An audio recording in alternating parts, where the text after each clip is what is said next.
नमो सिद्धाणं नमो आयरीयाणं नमो वच्छायाणं नमो लोये सव्यसाहुणं। बोलिए अनंत अनंत से परमेष्टि भगवान की, आदिनुमा आदिनाथ भगवान की, वर्तमान शासन महावीर भगवान की, आचार्य गुरु श्री 108 अकलंग देव स्वामी महाराज की, आचार्य श्री 108 विश्व सागर जी विराग सागर जी महाराज की, आचार्य विश्व सागर जी महाराज की, अहिंसा में विश्व धर्म की।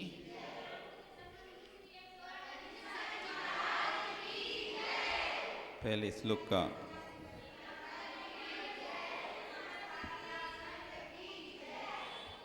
श्लोक को उच्चारण करेंगे। प्रथम श्लोक का मुक्ता मुक्ते के रूपो या कर्म भी संविदादिना अक्षयं परमात्मानं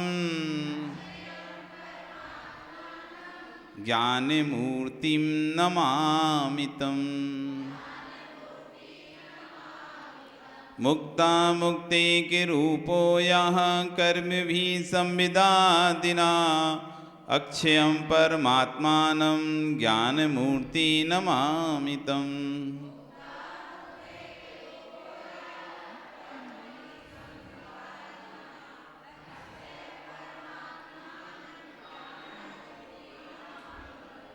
प्रथम श्लोक किसी भी ग्रंथ या किसी भी स्रोत को पढ़ने से पहले 6 बातों का ध्यान रखना पड़ता है। कितनी बातों का? 6 बातों का ध्यान रखना पड़ता है। उस ग्रंथ का नाम क्या है पहला?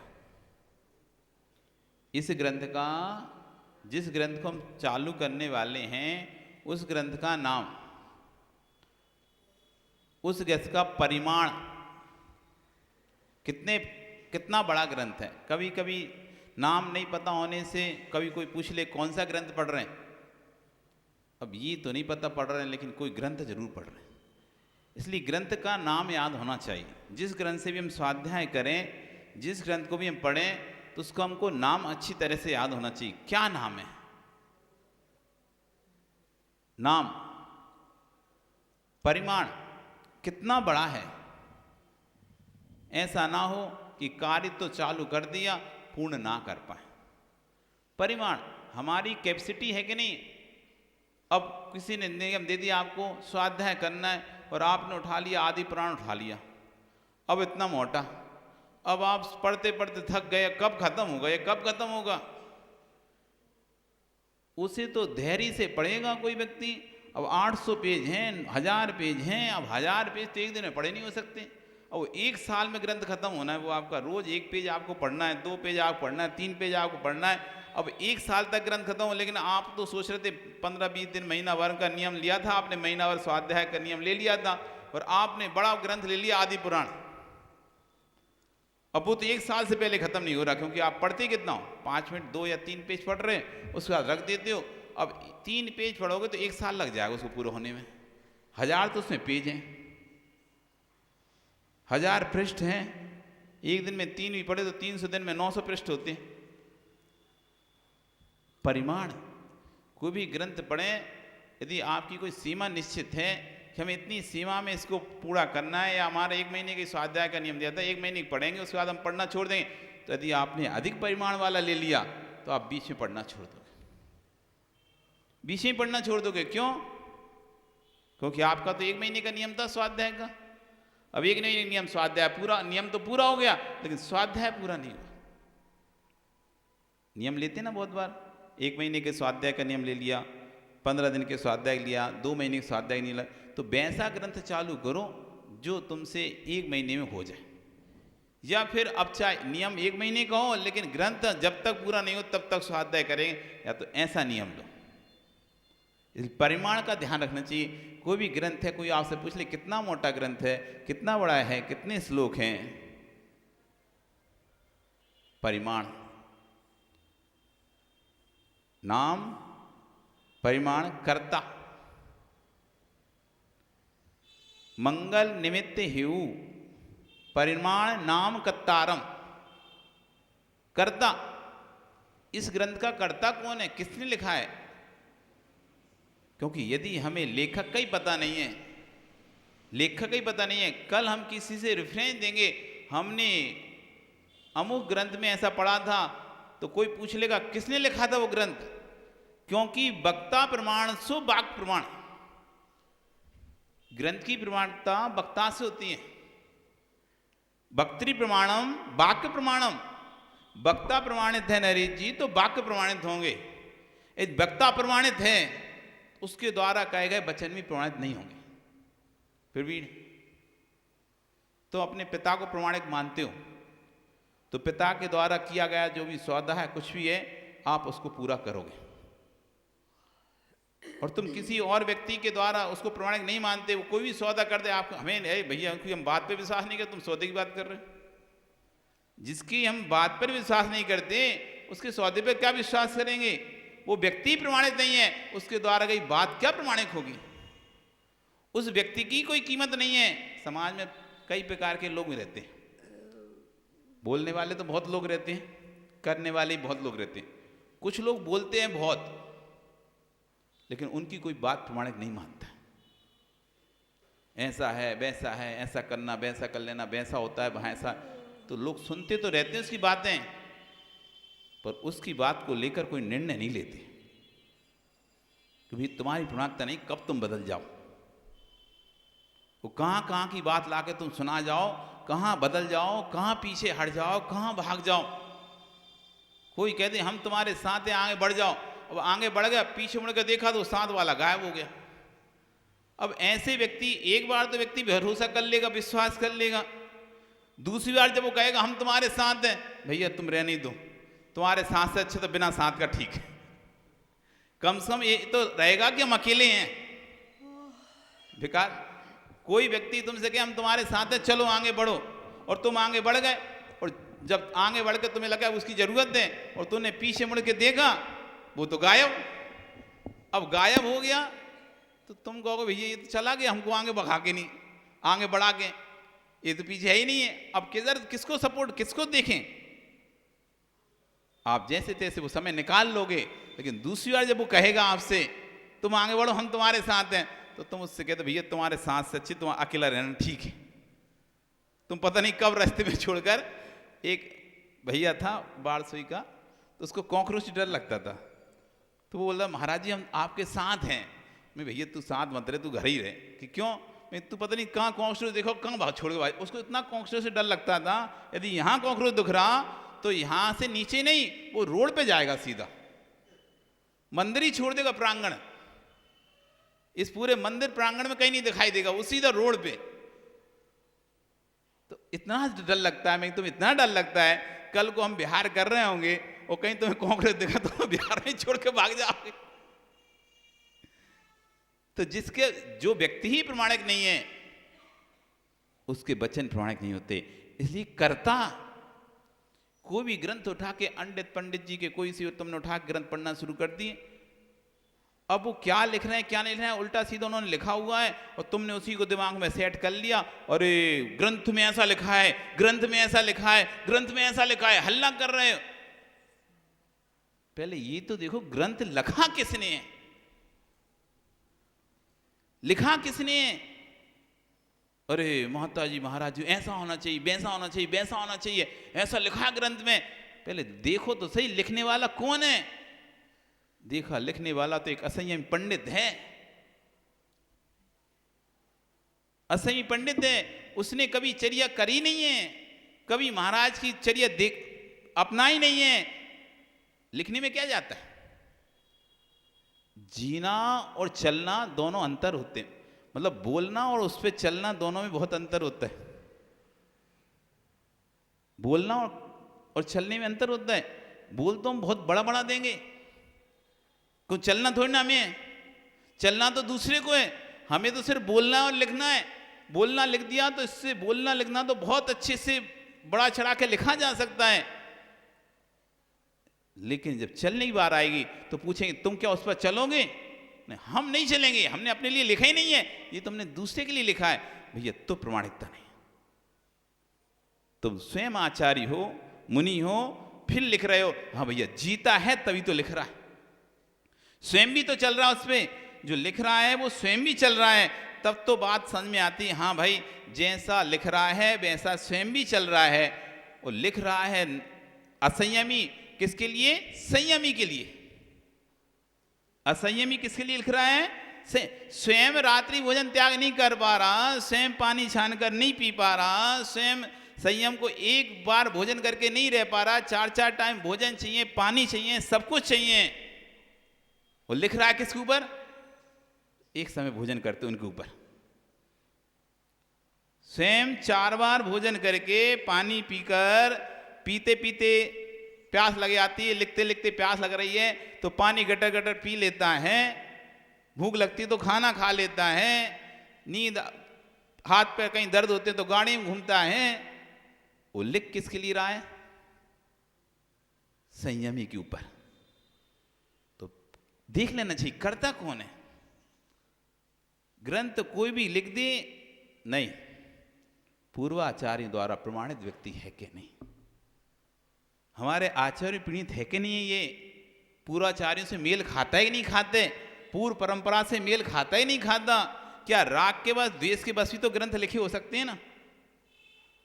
इस मंदिर की परंपरा मुझे पसंद नहीं आई तो मैंने एक नया मंदिर बना दिया, उसमें अपने हिसाब से जो परंपरा मुझे चलानी थी मैंने वो चलाई।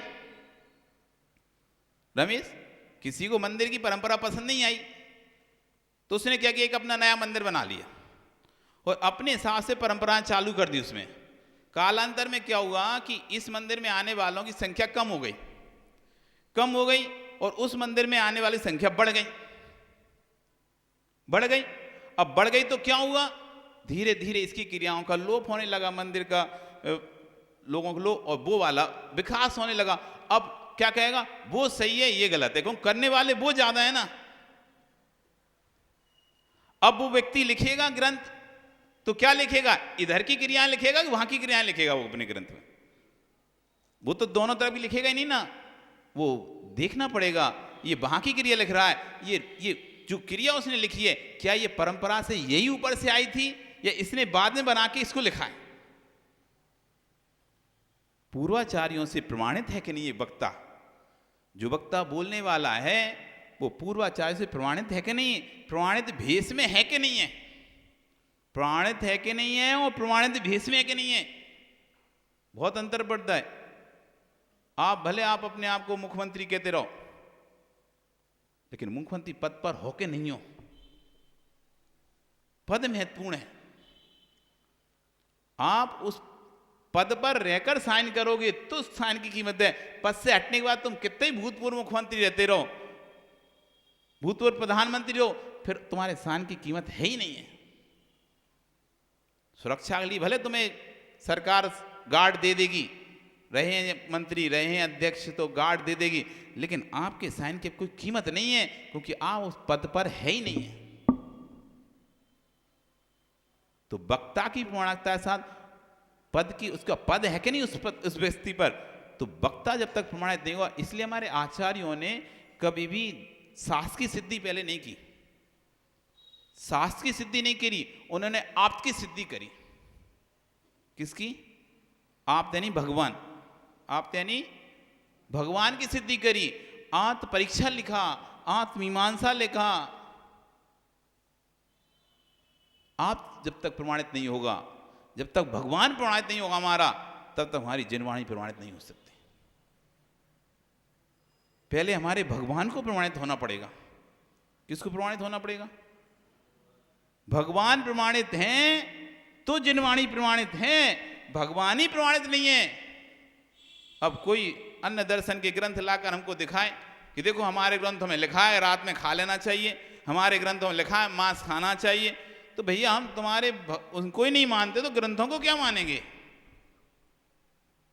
पहले अपने देव की सिद्धि करो, आपकी सिद्धि करो, फिर ग्रंथ की सिद्धि करना। इसलिए कर्ता ये बहुत आवश्यक है। कोई भी ग्रंथ पढ़ने से पहले उस ग्रंथ का कर्ता कौन है, ये कर्ता प्रमाणिक है या रागी देसी कोई पंडित है या कोई श्रावक है, कौन है, किसने ये ग्रंथ लिखा है। नहीं तो ऐसा ना हो हम वो ग्रंथ को पढ़ लें और अपनी धारणा विचार भैंसे बना लें और फिर समाज में लड़ाई झगड़े करें, अथवा अश्रद्धान कर लें साधुओं पर, माताजियों पर, ब्रह्मचारियों पर। अरे उसमें तो ऐसा लिखा है, वो तो ऐसा दिखाई नहीं दे रहा हमको। तो देखना पड़ेगा आपको ग्रंथ का कर्ता कौन है। जैसे अपने कह रहे हैं कर्ता भी ध्यान रखो, नाम क्या है ग्रंथ का, कितना मोटा ग्रंथ है, कर्ता कौन है उस ग्रंथ का। मंगला, उस ग्रंथ का मंगलाचरण क्या है। मंगलाचरण प्रत्येक ग्रंथ, कभी भी कोई स्वाध्याय करो किसी ग्रंथ का, कुछ याद कर पाओ नहीं कर पाओ, उस ग्रंथ का मंगलाचरण जरूर याद कर लेना। किसी भी ग्रंथ को आप पढ़ते हो, पढ़ने के साथ साथ इतना ध्यान रखना, पुरुषार्थ करके 1 लाइन 2 लाइन 4 लाइन का रहता है मंगलाचरण, ज़्यादा से ज़्यादा 4 लाइन, हाईएस्ट कोई मंगलाचरण रहेगा तो कितना, 4 लाइन का। उस मंगलाचरण को याद करो, जिससे कभी कोई कहे कौन सा ग्रंथ, अमुक ग्रंथ, क्या उसमें मंगलाचरण, किसको नमस्कार किया गया है, ये तो हमें नहीं पता। नहीं, सर्वांगीण व्याख्यान होना चाहिए। मंगल, मंगलाचरण, निमित्त, वो ग्रंथ किस निमित्त से लिखा गया है, वो ग्रंथ लिखने का निमित्त क्या है, क्यों लिखा था वो ग्रंथ, क्या जरूरत पड़ गई उस ग्रंथ को लिखने की, ये पता होना चाहिए आपको। निमित्त, हेतु, हेतु, क्यों पढ़े हम ग्रंथ, उस ग्रंथ को पढ़ने से क्या होगा, हेतु, पढ़ना क्यों जरूरी है, ग्रंथ को स्वाध्याय करना क्यों जरूरी है इस ग्रंथ का, ये हेतु, ये 6 बातें यदि आपको पता नहीं है तो आचार्यगण कहते हैं आपको ग्रंथ पढ़ने का अधिकार नहीं है। मंगल निमित्त हेऊ परिमाण नाम तह कत्तारम बागरिया छप्पी पच्छा, इन सबका ज्ञान होने के बाद उसके बाद व्याख्यान प्रारंभ करना चाहिए। तो आज हम जो ग्रंथ प्रारंभ किए, कौन सा ग्रंथ प्रारंभ किए, नाम क्या है इसका नाम, स्वरूप संबोधन। क्या नाम है इसका, स्वरूप संबोधन। कर्ता कौन है इसके, भट्ट अक्लंक देव स्वामी भट्ट। भट्ट क्या है ये भट्ट, उपाधि, उनकी उपाधि। कोटि भट्ट श्रीपाल, करोड़ों भट्ट होते हैं पहलवानों का जो बल रखता था उस श्रीपाल भट्ट कंगलेव,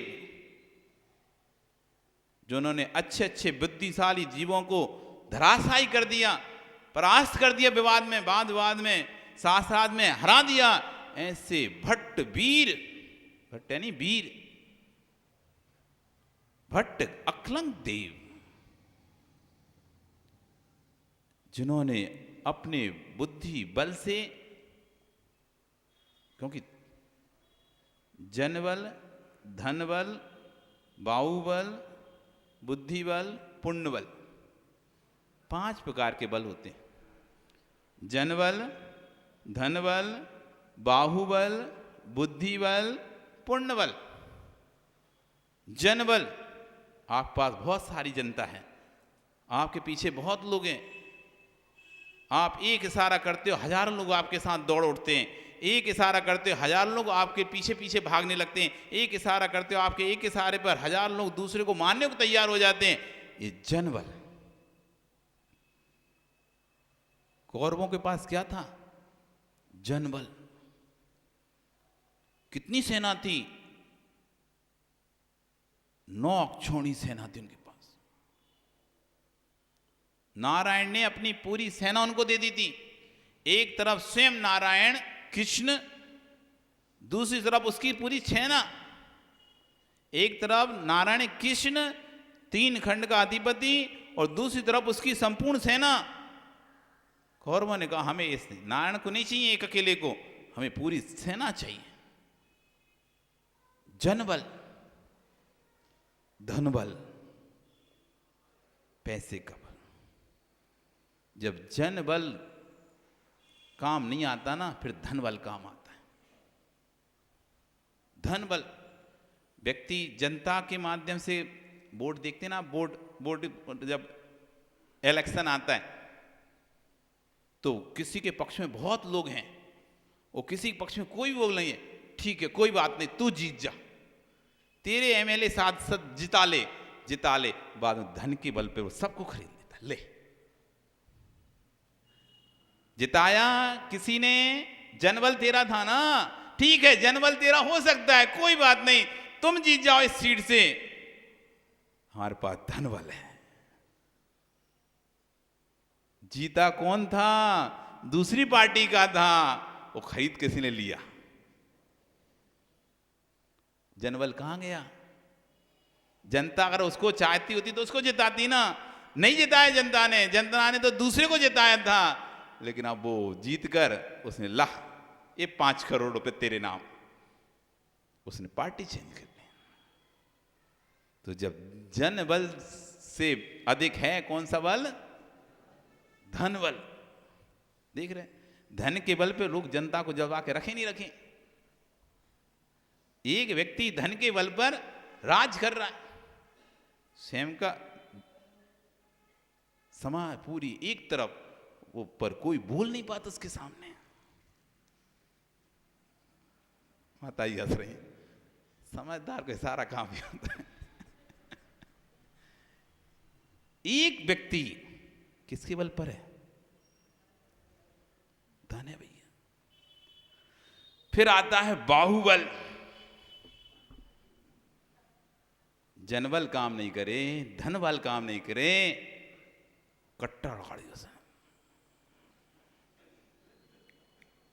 करो साइन, बाहुबल 4 गुंडे 25 गुंडे भेज दिए, करो साइन।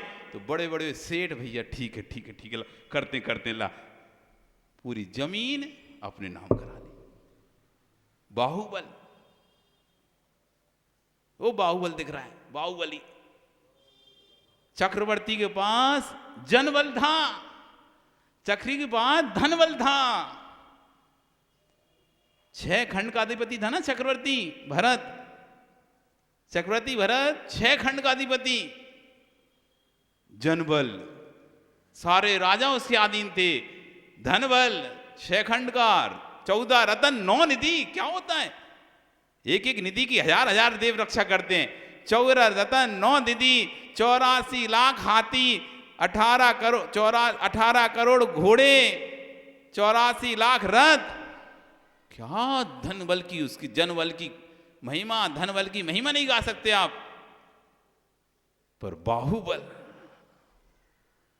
जनबल, धनबल, बाहुबल एक बार में उठा के घुमा दिया। जल युद्ध, मल युद्ध, दृष्टि युद्ध। अंत में उसने चलाया चक्र, और उसने चक्र भी क्या करेगा, परिक्रमा लगा के निकल गया। और बाहुबल ने उठा के उसको, भरत को, अपने भाई को ऐसे घुमा दिया जैसे चक्र जैसे। बाहुबल। फिर आता है बुद्धि बल। एक बार एक नरेश ने, एक राजा ने दूसरे राजा पर आक्रमण करने का सोचा। तो उसके मंत्रियों ने कहा, महाराज थोड़ा रुकिए। वो कहते हैं, क्यों रुकना, अपने पास देखो कितनी सेना है, उसके पास तो अपनी 1/4 भी सेना नहीं उसके पास। गुप्तचरों ने खबर दी है, उनकी सेना मात्र 10,000 सैनिकों की है, अपनी सेना 1 लाख सैनिकों की है। गुप्तचरों ने खबर दी है, उनके कोष में धन कम है, अपना कोष धन से भरा हुआ है। गुप्तचरों ने सूचना दी है, आपके पास बड़े बड़े सुबट हैं, उसके पास सुबटों की कमी है, बलशाली राजा नहीं उसके सहायता करने वाले, इसलिए और आक्रमण करना आसान है, अपन जीत लेंगे उसके राज्य को। मंत्री कहते हैं, स्वामी सत्य है उसकी सेना 10,000 सैनिकों की है, सत्य है उसकी सेना में कोई सुवट अच्छे बड़े बड़े योद्धा नहीं है। सत्य है कि उनके पास धन का भी ज्यादा भंडार नहीं है। लेकिन स्वामी कुछ दिन और रुक जाइए, कुछ दिन और रुक जाइए, फिर आप उस पर आक्रमण कीजिए। क्यों कुछ दिन, क्यों? आप देखिए,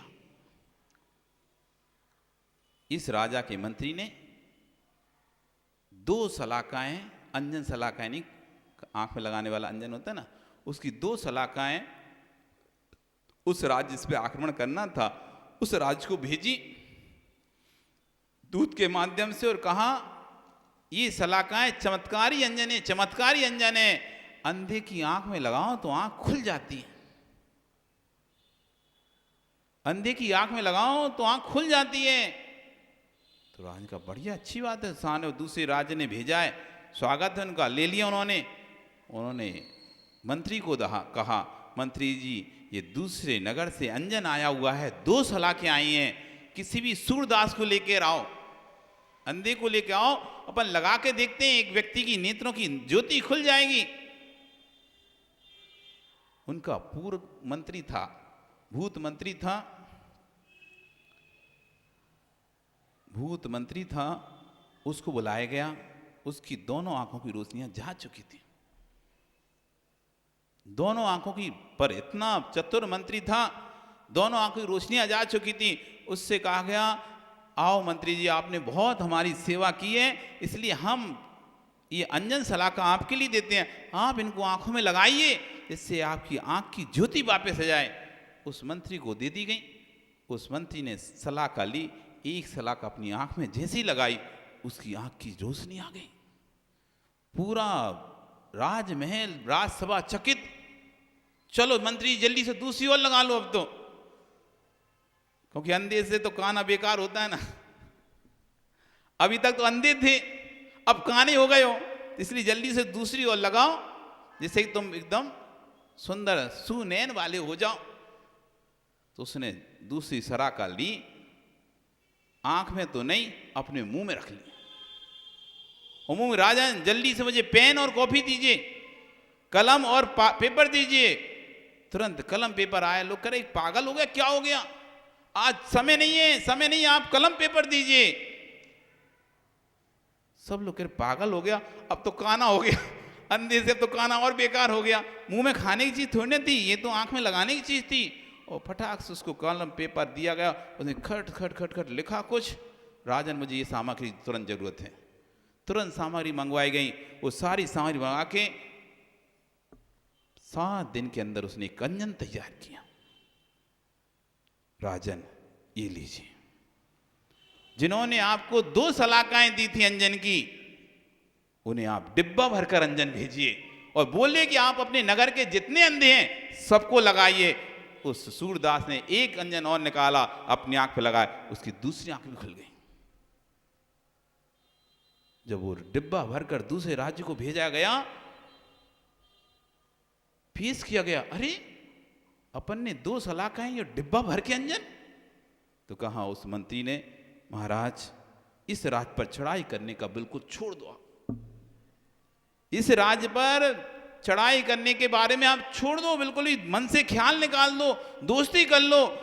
जिस राज्य के लोग इतने चतुर हैं कि 2 सलाखा अंजन के बदले में डिब्बा भरकर अंजन भेज दिया है तुम्हारे को, तो सोचो आप वो 10,000 की सेना से आपकी लाख लोगों की सेना को कैसे कुचल सकती है।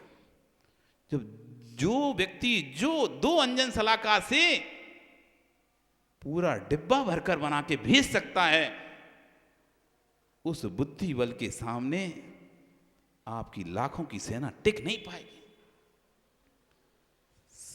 भारी है, जन बल पर, धन बल पर, बाहुबल पर भारी है कोई बल, तो बुद्धि बल भारी है। इसलिए जो बुद्धिमान व्यक्ति हो ना, उससे भैया तुम कितने ही मोटे तगड़े आ रहे हो, लड़ना नहीं,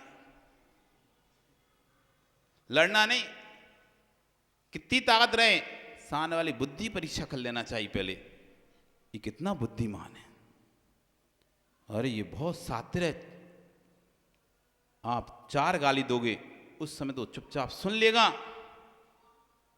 फिर देखो क्या करता है तुम्हारे साथ। पागल व्यक्ति हो तो तुरंत गाली के बदले में गाली देना शुरू कर देगा, लड़ाई करने लगेगा बीच रोड पे, चौराहे पे, उसकी अपनी भी इज्जत खराब करेगा, सामने वाले की इज्जत खराब करेगा, और मिलेगा कुछ नहीं। समझदार होगा, चुपचाप वहां से निकल जाएगा। तो लोग कहेंगे देखो कितना अच्छा व्यक्ति था, वो गाली देता रहा और उसने कुछ भी जवाब नहीं दिया। वो गाली देता रहा, उसने जवाब नहीं दिया, चुपचाप चला गया। वो घर जाकर अब उसने देख लिया इसकी कमजोरियां कौन कौन सी थी, उन कमजोरियों पर घर से अटैक करा उसे। तुमने तो मुंह से गाली दी थी, उसने तो ऐसी हालत कर दी, तो रोड पर गाली सुनने के लिए खड़ा कर दिया। तुमने अकेले गाली दी थी, अब हजारों लोग तुम्हें गाली दे रहे हैं। ऐसा उसका कर दिया, दिवाला सा निकाल दिया। अब लेनदार पूरे चढ़ गए उसके ऊपर, हर लेनदार उसे गाली दे रहा है। बुद्धि बल, बुद्धि बल। इसलिए कोई यदि बुद्धिशाली हो तो उससे मित्रता कर लेना, उससे कभी शत्रुता नहीं करने देनी जीवन में। बुद्धिशालियों से कभी शत्रुता नहीं करना। तुम कितने पैसे वाले हो कोई मायने नहीं रखता, कितने लोग हैं आपके साथ कोई मायने नहीं रखता, कितना बल है तुम्हारे अंदर कोई मायने नहीं रखता। बुद्धि के आगे सब फेल है, बिल्कुल। बुद्धि के आगे सारे बल फेल हैं ये। इसलिए बुद्धि बल, फिर अंत में आता है पुण्य बल। सब बलों का राजा पुण्य बल। पुण्य बल होता है तो शत्रु के घर में भी पूजा हो जाती है। पुण्य बल होता है तो शत्रु के घर में भी मित्र मिल जाता है। पूछ लो राम से, पूछ लो राम से। दुनिया कह रही है राम जंगल में है,